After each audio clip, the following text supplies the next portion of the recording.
আমাকে যদি প্রশ্ন করা হয় কোন পুরুষ সবচেয়ে বেশি সুন্দর, আমি নিঃসন্দেহে বলে দিব ওই পুরুষ সবচেয়ে বেশি সুন্দর এবং উত্তম, যে এক নারীতে আসক্ত, যে তার প্রিয় মানুষের জন্য সমস্ত নারীকে এড়িয়ে চলে। প্রিয় মানুষ কষ্ট পাবে বলে সে তার সমস্ত খারাপ অভ্যাস পরিত্যাগ করে।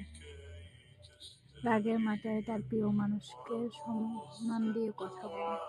প্রতিটা নারীর জীবনে এমন একজন দায়িত্ববান, যত্নবান পুরুষ আসুক, সে তার সবটুকু দিয়ে তার প্রিয় মানুষকে আগলে রাখবে।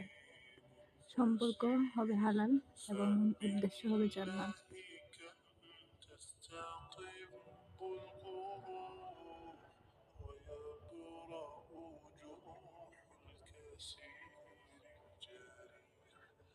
وينشط ذاك السقيم